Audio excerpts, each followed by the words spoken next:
Assalamualaikum warahmatullahi wabarakatuh. Perkenalkan, kami dari kelompok 2 yang beranggotakan saya Nur Indeka Safitri dengan NIM 1914007 dan rekan saya yang bernama Ambiko Atsudhalintang Prakoso dengan NIM 1914004. Di sini kami akan mempresentasikan materi tentang landasan dasar pembelajaran tematik. Terdapat 3 landasan dasar yang membentuk pembelajaran tematik. Ketiga landasan ini adalah landasan filosofis, yang kedua adalah landasan psikologis, dan yang terakhir adalah landasan yuridis. Landasan filosofis. Apa sih itu landasan filosofis? Landasan filosofis adalah landasan yang di dalamnya memuat tentang beberapa aliran filsafat, di mana aliran filsafat ini memiliki fungsi untuk meningkatkan tujuan pembelajaran dan nilai-nilai yang dihasilkan oleh peserta didik. Pembelajaran tematik dipengaruhi oleh 3 jenis aliran filsafat, yaitu yang pertama adalah aliran progresivisme, dan yang kedua adalah aliran konstruktivisme, dan yang terakhir adalah aliran humanisme. Ketiga aliran ini adalah aliran filsafat modern. Lebih jelasnya akan saya jelaskan, yaitu tentang ketiga aliran tersebut. Pertama, filsafat progresivisme. Apa sih itu filsafat progresivisme? Filsafat progresivisme secara bahasa diambil dari kata progres atau progresif, yang memiliki arti bergerak maju. Dalam Kamus Besar Bahasa Indonesia, arti kata progresivisme adalah menuju ke arah kemajuan, berhaluan ke arah perbaikan, dan bertingkat-tingkat naik atau secara bertahap memiliki perkembangan. Jadi dapat disimpulkan bahwa aliran progresivisme secara bahasa dapat diartikan sebagai aliran yang menginginkan kemajuan secara cepat. Jadi aliran progresivisme ini memiliki pandangan untuk berkembang ke arah yang lebih baik lagi. Selanjutnya, terdapat 6 prinsip yang menjadi dasar dunia pendidikan. Prinsip ini dikemukakan oleh George R. Knight. Di antaranya prinsip tersebut adalah yang pertama, proses pendidikan menemukan asal muasal dan tujuannya pada anak, di mana peserta didik merupakan pusat dari proses pembelajaran. Peserta didik memiliki kebutuhan yang harus dipenuhi. Jadi kebutuhan itu jika terpenuhi dengan baik, maka peserta didik akan nyaman dan termotivasi di dalam pembelajaran. Oleh karena itu, proses pembelajaran ditujukan dan tujuan akhirnya adalah untuk memberikan rasa nyaman dan memotivasi peserta didik untuk semangat dalam melakukan kegiatan belajar. Jadi asal muasalnya dan tujuan akhirnya adalah kepada peserta didik itu sendiri. Selanjutnya yang kedua, para siswa aktif dan bukan pasif. Para siswa memiliki keingintahuan yang tinggi. Oleh karena itu, siswa bukan hanya ditekankan atau diberatkan dengan hanya mendengarkan ceramah dari seorang pendidik saja, karena seorang pendidik hanya sebagai fasilitator. Jadi peserta didik ini akan berperan aktif dalam proses kegiatan belajar. Selanjutnya, peran guru adalah penasihat, pembimbing, dan pemandu, bukan sebagai otoriter atau tidak bisa dibantah. Guru tidak bisa memaksakan kehendaknya tentang pengalaman yang telah didapatkan. Akan tetapi, dalam konsep progresivisme menyatakan bahwa pendidikan akan berubah secara terus-menerus. Jadi apa yang didapatkan guru akan berbeda dengan pemahaman peserta didik. Bahwasanya apa yang didapatkan oleh guru di masa lampau itu akan berbeda dengan pemahaman apa yang didapatkan peserta didik di masa sekarang. Peran guru dibutuhkan sebagai fasilitator atau penasehat dan pembimbing ketika peserta didik menemukan jalan buntu dan tidak menemukan jawabannya, sehingga guru memberikan arahan dan dampingan agar peserta didik dapat berkembang ke arah yang lebih baik lagi.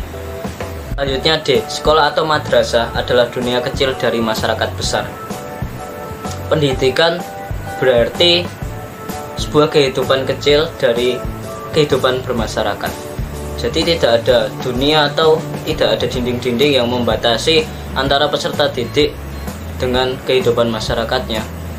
Karena itu pendidikan di sekolah atau di madrasah harus tanggap atau responsif dan antisipatif terhadap perubahan yang terjadi di masyarakat. Karena sekolah dan madrasah bukanlah tempat anak-anak untuk mengasingkan diri dari masyarakatnya, akan tetapi sekolah adalah tempat belajar yang tanggap terhadap hal-hal yang akan terjadi di masyarakat, baik itu hal-hal sekarang atau hal-hal yang nanti. Selanjutnya adalah aktivitas di sekolah fokus kepada pemecahan masalah. Pengetahuan bukan hanya sekedar informasi yang disampaikan oleh pendidik ke peserta didik dengan begitu saja, akan tetapi pengetahuan adalah tentang bagaimana untuk memproses pengetahuan tersebut menjadi sebuah pengalaman. Jadi pengetahuan itu tidak hanya disalurkan secara mentah atau disalurkan secara langsung ke peserta didik, akan tetapi pengetahuan itu harus diproses demikian sehingga menjadi sebuah pengalaman yang berkesan bagi peserta didik. Karena hal itulah maka dalam pembelajaran tematik dikembangkan menjadi metode pengajaran berbasis proyek, sehingga akan menimbulkan pembelajaran yang bermakna. Selanjutnya adalah F. Suasana sosial sekolah harus kooperatif dan demokratis. Sekolah atau madrasah harus mengembangkan kepemimpinan siswa. Di sini sekolah harus mengembangkan bagaimana caranya bekerja sama, bagaimana caranya berdiskusi, dan harus mengembangkan rasa-rasa demokratis, yaitu sosial antara peserta didik satu dengan peserta didik. Selanjutnya adalah filsafat konstruktivisme. Aliran filsafat konstruktivisme merupakan aliran yang mempelajari bahwa pengetahuan adalah hasil rekonstruksi atau bentukan langsung dari siswa. Siswa membentuk pengetahuannya melalui interaksi dari beberapa objek, peristiwa, pengalaman yang terjadi di lingkungan sekitarnya, menurut pemahaman dan pengetahuan siswa masing-masing. Oleh karena itu, filsafat konstruktivisme melihat tentang pengalaman langsung atau direct experience yang didapatkan oleh peserta didik dalam proses pembelajaran. Jadi, dapat diambil kesimpulan bahwa peserta didik akan memunculkan pengalaman baru atau pengalaman secara langsung dari proses pembelajaran yang telah didapatkan. Ciri-ciri proses mengajar konstruktivisme yang diungkapkan oleh Driver dan Altman. Terdapat beberapa ciri-ciri yang akan saya jelaskan berikut ini. Yang pertama adalah orientasi. Di dalam orientasi, peserta didik diberi kesempatan untuk mempelajari dan mengobservasi suatu topik yang akan dipelajari. Jadi sebelum pembelajaran, peserta didik dapat mempelajari materinya terlebih dahulu. Selanjutnya adalah B. Elisitasi. Elisitasi yaitu adalah membantu peserta didik untuk mengungkapkan idenya dan gagasannya melalui diskusi, menulis, membuat poster, dan lain-lain. Elisitasi merupakan sebuah teknik atau cara untuk meningkatkan keaktifan peserta didik di dalam kelas. Selanjutnya adalah restrukturisasi ide. Kegiatan yang dilakukan oleh peserta didik adalah menukar dan menanggapi ide teman lainnya atau ide yang telah diberikan oleh guru. Kemudian peserta didik dapat menemukan ide baru dan mengevaluasi serta mempertanggungjawabkan ide baru tersebut dengan melakukan eksperimen. Contoh eksperimen yang saya buat di sini adalah contohnya guru atau teman mengucapkan bahwasanya sedikit-sedikit lama-lama menjadi bukit. Bahwasanya kalau kita menabung, lama-lama kita akan kaya. Ucap dari temannya atau seorang pendidik. Terus kemudian peserta didik ini memikirkannya sehingga menemukan ide bahwasanya dia akan menabung 1.000 selama 1 bulan. Jadi peserta didik ini melakukan sebuah eksperimen untuk membuktikannya. Kemudian setelah 1 bulan, uang yang aslinya tadi 1.000 menjadi banyak, yaitu menjadi 10.000. Jadi dapat terbukti bahwasanya sedikit-sedikit lama-lama menjadi bukit, seperti itu. Kemudian D. Penggunaan ide dalam banyak situasi. Ide yang telah didapatkan oleh peserta didik dapat dipraktekkan dan digunakan di beberapa situasi di dalam kehidupan sehari-harinya untuk menambahkan pengalaman belajar. Bahwasanya ide-ide yang telah dipikirkan atau yang telah didapatkan dapat digunakan oleh peserta didik untuk memecahkan solusi dari beberapa masalah yang didapatinya. Selanjutnya adalah review. Review merupakan mengulas ide yang telah dipikirkan oleh peserta didik dengan menambahkan atau mengganti ide baru agar ide yang telah dipikirkan menjadi lebih lengkap. Review ini digunakan untuk menambahkan atau mengevaluasi ide yang baru sehingga ide tersebut menjadi lebih matang lagi dan lebih lengkap. Ini adalah filsafat humanisme. Filsafat humanisme memiliki keinginan untuk mewujudkan lingkungan belajar di mana peserta didik bebas untuk melakukan banyak hal. Dengan kebebasan melakukan banyak hal akan membuat peserta didik tidak terkekang dan merasa nyaman dan aman. Dengan adanya suasana tersebut akan membebaskan peserta didik dari rasa ketakutan, kekhawatiran, sehingga dapat mengembangkan dan menumbuhkan kreativitas peserta didik. Jadi aliran filsafat humanisme ini adalah aliran yang akan melihat dari segi-segi afektif peserta didik, baik itu kepribadian, nilai, perasaan, emosional, dan moral. Landasan selanjutnya adalah landasan psikologis pembelajaran tematik. Psikologi memiliki peran besar sebagai landasan pendidikan dan pembelajaran yang harus dikuasai oleh setiap pendidik atau guru. Seorang guru tanpa menguasai ilmu psikologi tidak akan memahami bahwa setiap anak memiliki kemampuan yang berbeda-beda, baik secara aspek pengetahuan, sikap, dan keterampilan. Landasan psikologis pembelajaran tematik berlandaskan tentang psikologi perkembangan dan psikologi belajar. Hal ini sesuai yang dinyatakan oleh Rusman bahwasanya di dalam psikologi perkembangan dibutuhkan untuk menentukan isi materi pembelajaran tematik yang diberikan oleh guru kepada siswa agar tingkat pemahaman dan keluasan materi yang diberikan sesuai dengan tingkat perkembangan siswa. Kemudian untuk psikologi belajarnya dalam pembelajaran tematik berguna untuk memberikan kontribusi tentang bagaimana mengolah materi yang diberikan kepada siswa dan bagaimana siswa untuk mudah dalam memahaminya. Terdapat beberapa tahapan-tahapan perkembangan kognitif anak. Menurut teori Piaget, perkembangan kognitif anak dibagi menjadi 4. Yang pertama adalah sensori motor, yang kedua adalah praoperasional, yang ketiga adalah operasional konkret, dan yang terakhir adalah operasional formal. Anak-anak dalam jenjang SDMI yang memiliki kategori umur 7-11 tahun masuk ke dalam tahapan operasional konkret. Dalam proses kegiatan belajar anak-anak SDMI tersebut terdapat beberapa karakteristik atau ciri-ciri anak dalam tahapan operasional konkret ini. Ciri-ciri tersebut dibagi menjadi 3. Yang pertama adalah konkret, yang kedua adalah integratif, dan yang terakhir adalah hierarkis. Dari yang saya sebutkan tadi akan saya jelaskan satu persatu. Yang pertama adalah konkret. Proses belajar di mana peserta didik akan memulai dari hal-hal yang konkret atau nyata.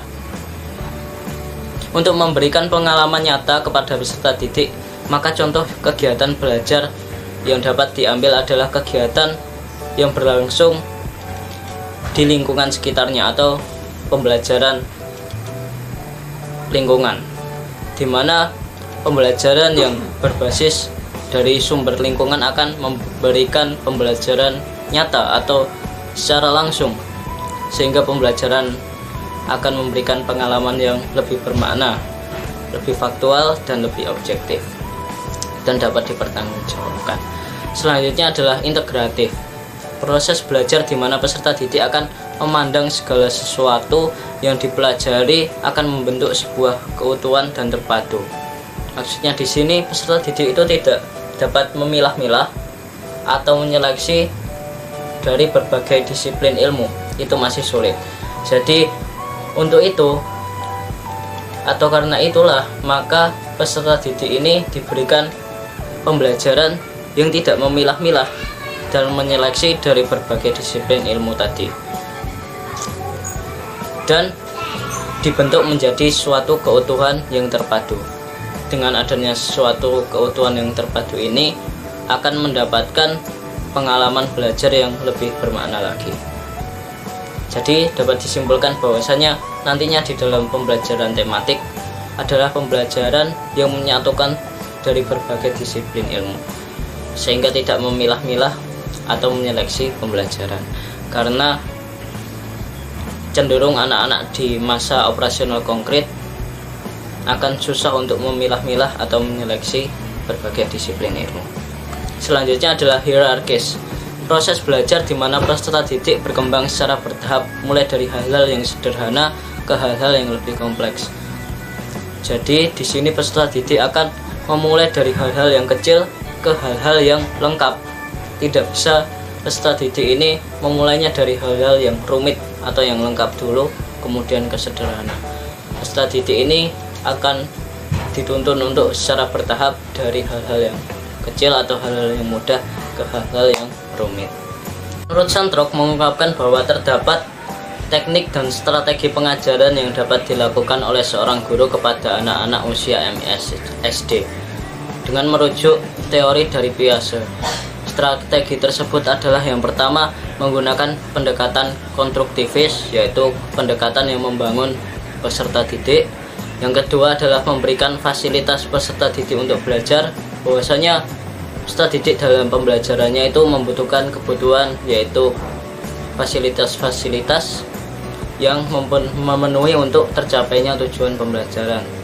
Yang ketiga adalah menggunakan penilaian terus-menerus, baik itu penilaian afektif, penilaian kognitif, maupun penilaian keterampilan. Selanjutnya adalah meningkatkan kompetensi intelektual siswa, di mana teknik pengajarannya yaitu untuk meningkatkan intelektual atau pemahaman kognitif siswa. Dan yang terakhir adalah menjadikan ruang kelas menjadi ruang eksplorasi dan penemuan. Bahwasanya di dalam pembelajaran tematik nantinya akan ada pembelajaran berbasis proyek, di mana akan mengeksplorasi dan menemukan penemuan atau hal-hal yang baru bagi peserta didik. Nah, selanjutnya yang terakhir adalah landasan yuridis. Apa sih yang dimaksud dengan landasan yuridis itu? Landasan yuridis merupakan landasan yang bersangkutan dengan hukum atau kebijakan-kebijakan. Jadi, dalam PPT ini, pembelajaran tematik terpadu pada jenjang SD atau MI bersangkutan dengan berbagai kebijakan atau peraturan dalam perundang-undangan yang mendukung pelaksanaan pembelajaran pada jenjang MI atau SD. Nah, dapat ditarik kesimpulan bahwasannya landasan yuridis ini merupakan suatu seperangkat konsep peraturan perundang-undangan yang dijadikan tolak ukur atau titik acuan dalam rangka praktek suatu pendidikan yang bersifat konseptual. Nah, selanjutnya produk hukum yang menaungi pelaksanaan pembelajaran tematik terpadu pada jenjang SD atau MI pada kurikulum 2013-K13 secara nasional meliputi. Dalam PPT ini saya mencantumkan 5. Yang pertama, Undang-Undang Nomor 2 Tahun 2003 tentang Sistem Pendidikan Nasional Pasal 4 Ayat 1-6 yang menjelaskan mengenai prinsip penyelenggaraan pendidikan. Nah, dalam hal ini mencakup 6 poin. Di antaranya yang pertama, pendidikan diselenggarakan secara demokratis dan berkeadilan serta tidak diskriminatif dengan menjunjung tinggi hak asasi manusia, HAM, nilai keagamaan, nilai kultural, dan kemajemukan bangsa. Jadi dalam sebuah pendidikan ini sifatnya menyeluruh, tidak ada yang dibeda-bedakan, semuanya sama, adil, dan menjunjung tinggi nilai hak asasi manusia.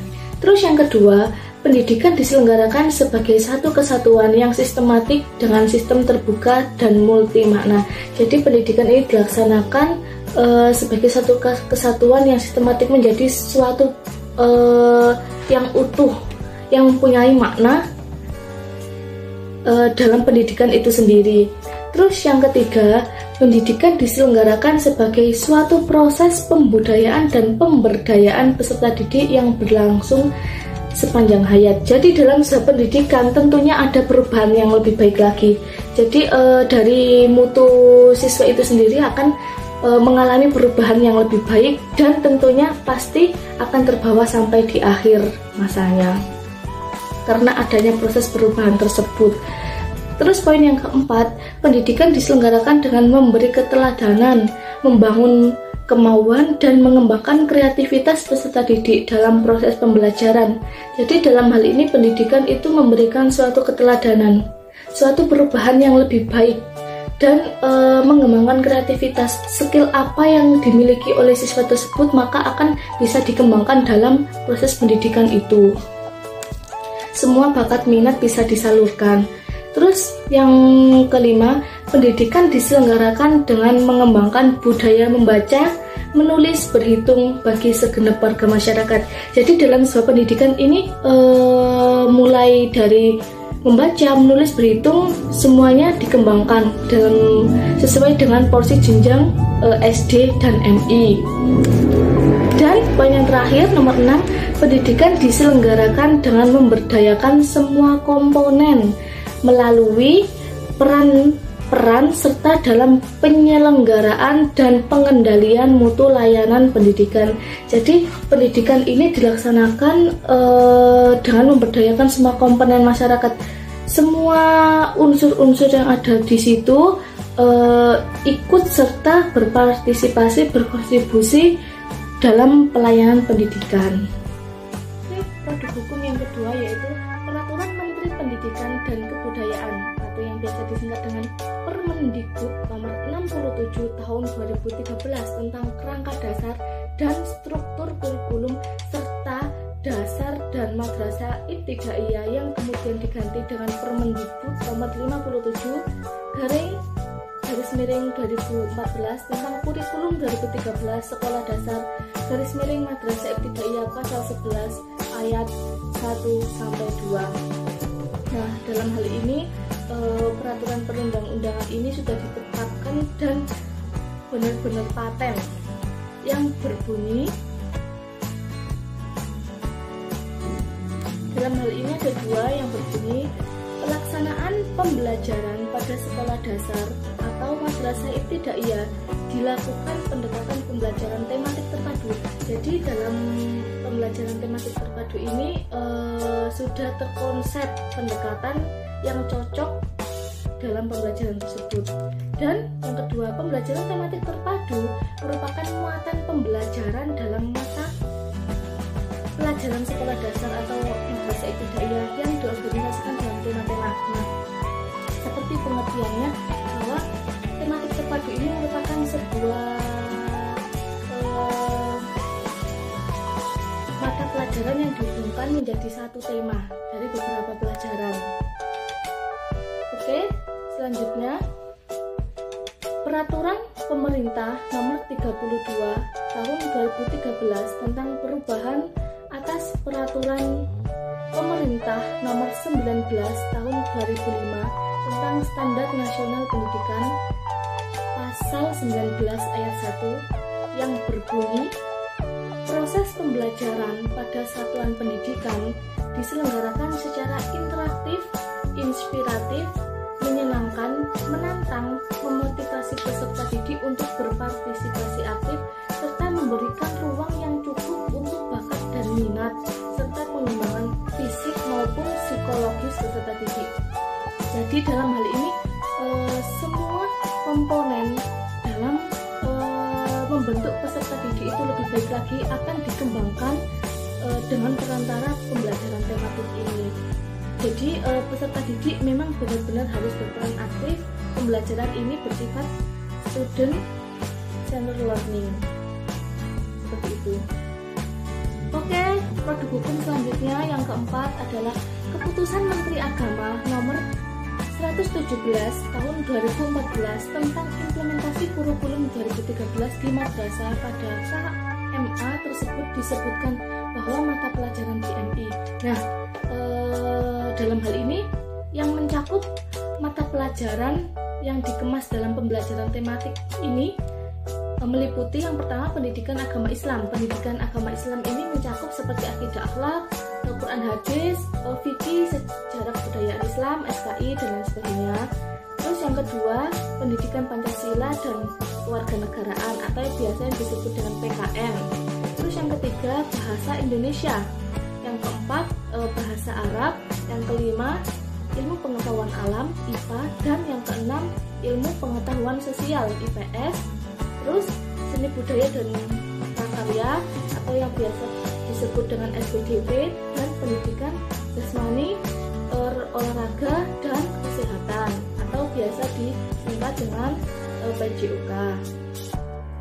Oke, produk hukum yang terakhir adalah Surat Edaran Dirjen Pendidikan Islam Kementerian Agama Republik Indonesia nomor SE-DJ-PT-00/50/2013 tentang implementasi kurikulum 2013 di madrasah yang dimulai pada tahun ajaran 2014/2015. Nah, dari sini dapat diketahui bahwasanya implementasi pembelajaran tematik pada kurikulum 2013 dapat dimulai dari 2014 sampai 2015. Oke, sekian pemaparan materi dari kelompok 2, landasan dasar pembelajaran tematik. Semoga bermanfaat. Jika ada kesalahan, mohon dimaafkan. Wassalamualaikum warahmatullahi wabarakatuh.